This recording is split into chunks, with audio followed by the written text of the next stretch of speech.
Welcome back to my video. Ini udah lama banget aku gak bikin video, dan ya aku hari ini mau sharing ke kalian sebagai seorang LPDP. So anyway, perkenalkan dulu, nama aku Susi. Aku master students di University of Otago.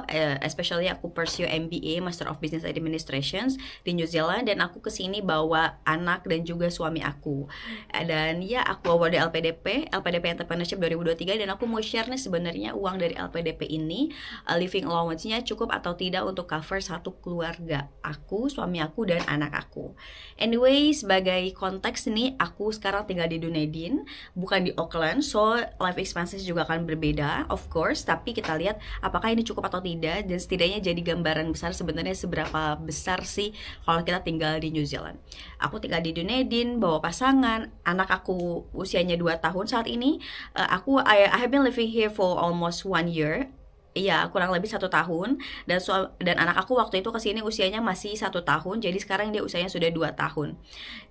So yang pertama adalah tempat tinggal. Tempat tinggal sekarang kita rental rumah, harganya 340 per week.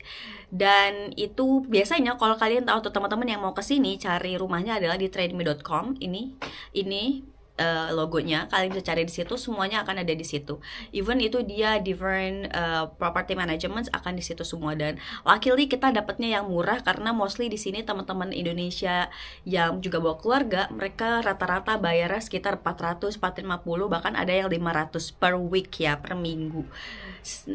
Terus juga yang kedua adalah groceries and makan. Nah, untuk groceries ini aku biasanya kita expense sekitar $200 per week. Ini udah kita beli buah, kita beli proteinnya ada beef, ada ayam, cumi, pokoknya semuanya untuk hidup makan bertiga, karena kita mostly suka masak.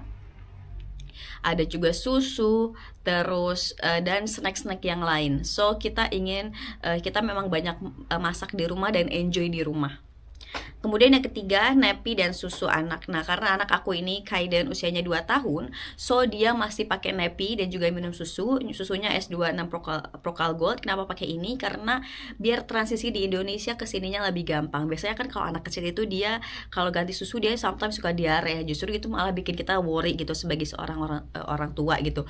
Nah, karena itu sejak di Indonesia aku cari-cari apa sih merek yang ada di Indonesia dan juga ada di sini, sehingga anak aku tuh bisa adjustment lebih cepet. Jadi ketika di sini dia nggak usah ganti lagi merek, tapi kita langsung pakai aja dengan apa yang biasa dia pakai di Indonesia, yaitu aku pakai S26 Procal Gold karena di sini ada merek itu, dan juga di sini merek itu tuh ada di Indonesia gitu.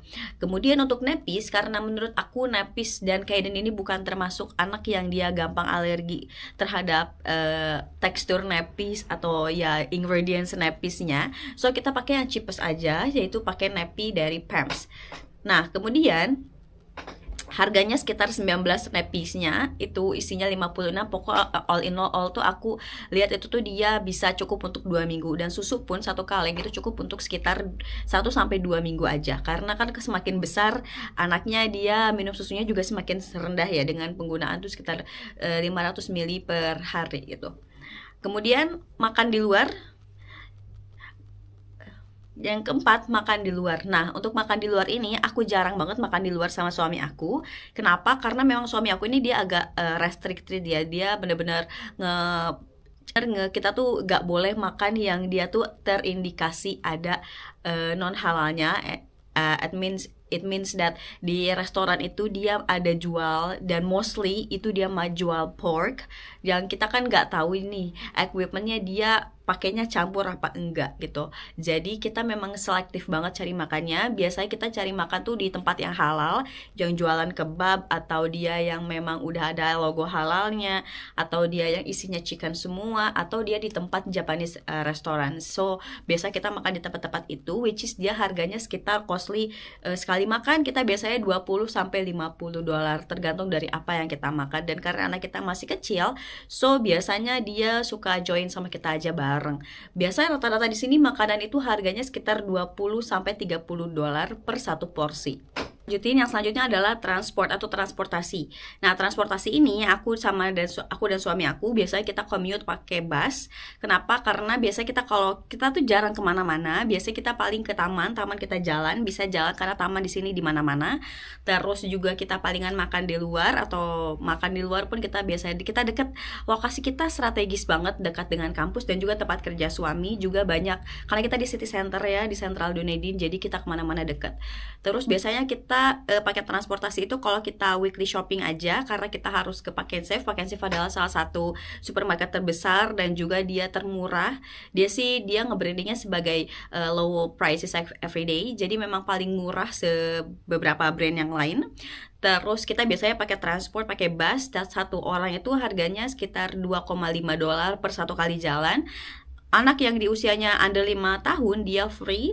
Kalau di atas 5 tahun sampai berapa tahun gitu dia bayarnya $1,5. Tapi biasanya kan anak aku cuma 2 tahun aja, jadi dia free. Aku dan suami aja. So, satu kali jalan atau satu kali berangkat dan juga balik lagi, kita biasanya expense sekitar $10.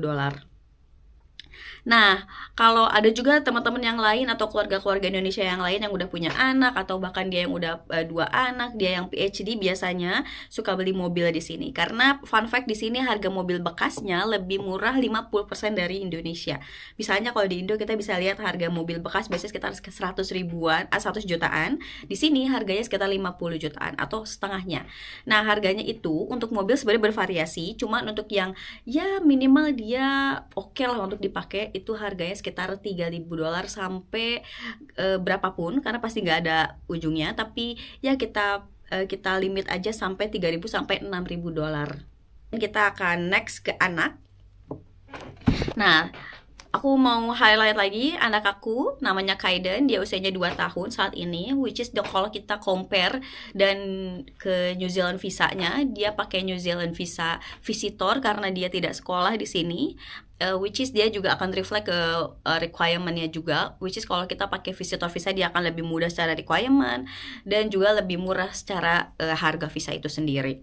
Nah, tapi karena aku dan suami, karena aku pursue-nya masters dan MBA aku tuh cuma 15 bulan, which is dia di bawah 2 tahun, expiry-nya atau ya validnya di New Zealand itu ada rules. Kalau misalkan kita di bawah 2 tahun, kita tuh dianggap sebagai international visitors aja, which is kalau kita ada apa-apa kita akan di-charge sebagai international visitor, dan itu of course harganya akan lebih mahal.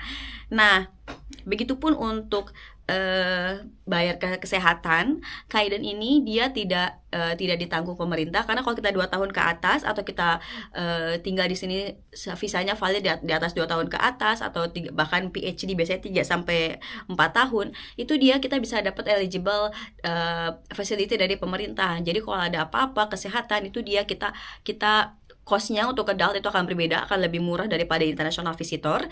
Dan juga untuk anak di bawah 19 tahun dia akan free. Nah, kalau untuk Kaiden ini sendiri, karena dia masih usianya 2 tahun dan kita visanya kurang dari 2 tahun, jadi kita harus bayar international visitor, which is sekali ke rumah sakit itu harganya paling murah. Ya, kita nyarinya GP yang paling murah, itu kita di-charge sekitar $105 sampai $115 sekali ketemu sama dokternya. Dan setiap GP itu beda-beda, dan itu tuh udah harga yang paling murah banget.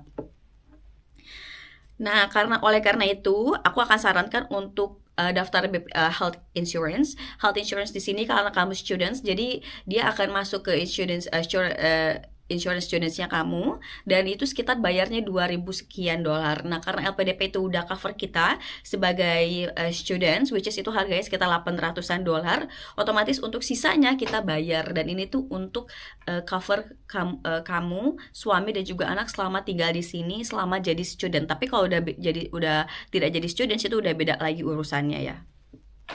Dan daycare, ini salah satu hal yang penting banget aku notice, daycare di sini, karena di sini suami boleh full time kerja dan juga kita sebagai students, jadi anak kita bisa titipkan ke daycare, dan juga latihan dia sebagai dia sosialisasi tetap punya teman di sini. Nah, untuk daycare sendiri, karena kalau anak kita di atas 3 tahun, kita akan dapat 20 jam free per week. itu EC 20 hours. Tapi karena anak aku di bawah 3 tahun, jadi kita harus bayar. Ya, it is what it is ya guys. Ya, as it is gitu. Nah, untuk biayanya sendiri itu beda-beda tergantung dari daycare-nya, karena daycare yang satu dengan yang lainnya beda. Ini case aja dari aku sendiri yang aku udah lihat, cek beberapa daycare. Di kampus daycare-nya itu harganya sekitar $9 per jam dan minimal 3 hari, dan itu restricted banget, maksudnya dia stagnan, stuck, nggak boleh tidak fleksibel secara jam, jadi nggak boleh changing time-nya. Kalau udah kayak gitu aja, harganya $9 per jam. Sedangkan di yang daycare anak aku sekarang, dia bukan di daycare kampus, harganya sekitar $8, satu hari minimal 4 jam, dan dia boleh minimal 2 hari per week. Nah, anak aku ini aku masukin selama 2 hari per week dengan harga $8 per jamnya, dan bayar makan $5 per hari. Tapi kalau dia nggak makan, kita nggak usah bayar ke anak aku. Aku nggak mau makan, pusing juga sebenarnya aku, cuma jadinya kita nggak usah bayar $5 itu. Next, biaya yang lain adalah wifi. Nah, wifi ini aku pakai 2D Choice. Katanya sih ini juga udah paling murah. Harganya sekitar $60 per month, which is kita bisa pakai ya unlimited. Sebenarnya ada limitednya, cuma limitnya tuh dia besar, sekitar 200 berapa gigabyte gitu, which is selama aku pemakaian ini, walaupun aku pakai pemakaian intensif, tapi tidak sampai reach sampai segitunya. Jadi kita ngerasa kita dapat unlimited aja gitu. Dan terakhir, listrik. Aku pakai listrik PowerShop. Katanya sih juga ini PowerShop adalah yang udah paling cheapest banget. Dan karena aku punya anak, Dunedin adalah kota yang paling dingin di New Zealand, tapi sayangnya kita tidak dapat snow ya guys. Jadi kita pakai bayar listriknya mahal karena kita juga punya anak ya. Jadi kita harus keep warm si rumahnya. Jadi kita biasanya bayar sekitar $200 per month. Yap. So, kalau kamu tinggalnya kayak di Auckland, di tempat yang lain, mungkin dia akan lebih panas, jadi pemakaian juga akan berkurang. Dan kalaupun misalnya kamu tinggal di Dunedin, tapi kamu nggak punya anak kecil, atau anak kecilnya dia sekitar 10 tahun up, dia udah kebal sama dingin, itu pun akan lebih murah. So, all in all, setelah kita tahu semuanya expensesnya, kita totalnya adalah segini, sekitar 2.832 per month. Sedangkan LPDP untuk masters biasanya ngasih sekitar 2.300. Dan ya, of course ini tidak cukup, jadi perlu pasangan kita untuk kerja di sini karena kita sebagai student tidak boleh bekerja. Dan saran yang lain, atau ada beberapa expenses yang lain out of bulanan, kayak misalnya beli mobil kalau mau misalnya, atau juga ada deposit. Oh ya, ini ya, kalau kita mau rental rumah di New Zealand, kita harus bayar deposit in advance, jadi 4 kali harga weekly itu. Nah, kalau aku sekitar 1.360 karena weekly aku 340. Dan makan di luar misalnya yang tadi $20-50 per sekali makan. So otomatis biaya darurat ini sekitar 5.410. Nah, ini adalah biaya-biaya yang harus kita persiapkan. Tentunya kita bisa achieve ini kalau kita ngerasa memang financial restricted ya. Jadi dengan cara kita harus cari kerja, gimana caranya suami kita untuk bisa bekerja lebih semangat lagi, lebih keras lagi, either di Indonesia atau di sini, atau kita bisa remote working, etc.